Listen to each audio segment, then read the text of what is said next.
Our story begins not in a bustling market, but in the hushed corridors of a vast archive, where a single, overlooked artifact can rewrite our understanding of value. Inside, a coin. Not of gold or silver as one might expect, but of a curious alloy, its markings baffling, speaking of a civilization and an economic system lost to time. This discovery ignites a fundamental question. What truly gives any piece of metal or paper its perceived worth? And why do these values differ so dramatically across borders and through time? To unravel this mystery, we must journey back, tracing the very genesis of economic exchange. In the earliest human societies, value was direct. Barter, the exchange of goods for goods, was the prevailing system.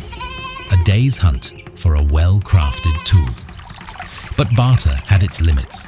The advent of precious metals, gold, silver, offered a more universal medium valued for their rarity and durability. Empires rose, and with them, the first standardized coins. Rome's denarius, for instance, derived its value from the weight of silver it contained. Yet, the temptation for rulers to debase coinage, secretly mixing cheaper metals, was ever present. The coin looked the same, but its intrinsic value and trust in it eroded. This was an early form of inflation. More coins of lesser quality chasing the same amount of goods, a recurring theme in the downfall of empires. Contrast this with the Byzantine solidus. For nearly 7 centuries, its consistent gold purity made it the bedrock of international trade, a testament to stability. The age of exploration brought new dynamics. Spanish galleons, laden with silver from the Americas, dramatically increased Europe's money supply.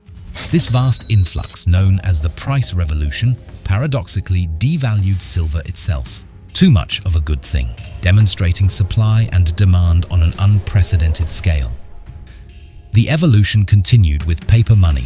Initially, a receipt, a promise from a goldsmith or bank to redeem for specie on demand. The entire system hinged on trust. If faith in the issuer's ability to honor that promise faltered, the paper's value could evaporate. History offers cautionary tales, like Holland's tulip mania in the 1630s. Speculative fever drove tulip bulb prices to astronomical heights before a devastating crash. National economies grew. Countries that produced goods and services desired by others saw increased demand for their currency, strengthening its value. The Industrial Revolution in Britain is a prime example. Its manufacturing prowess made the pound sterling the dominant global currency of the 19th century. Governments refined their control. Central banks emerged, wielding tools like adjusting money supply and interest rates to manage currency stability and value. Yet, conflict remained a potent disruptor. The immense costs of war, destruction of industry, and pervasive uncertainty could decimate a currency's worth. Germany's hyperinflation serves as a stark illustration. Money lost value so fast it was used for insulation or fuel. For a period, the gold standard offered an anchor. Many currencies were directly convertible to a fixed amount of gold, aiming for stability. The Bretton Woods Agreement after World War II reshaped the global financial order in a way never before attempted. In 1944, delegates from 44 Allied nations gathered in New Hampshire, determined to forge a new monetary framework to prevent the chaos that had followed the First World War. Out of these negotiations arose a system anchored by the US dollar, which was in turn backed by gold at a fixed rate of $35 an ounce. Other major currencies were pegged to the dollar, creating a stable exchange environment intended to foster international trade and rebuild war-torn economies. This agreement also led to the creation of key institutions like the International Monetary Fund, IMF, and the World Bank, tasked with supporting global monetary cooperation and development. Under Bretton Woods, trust in the US economy became trust in the global system itself. For nearly 3 decades, this arrangement provided relative stability, fueling the post-war boom, massive infrastructure projects, and unprecedented global economic growth.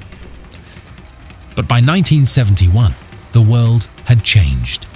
Mounting US debt from the Vietnam War and expansive domestic spending strained the country's gold reserves.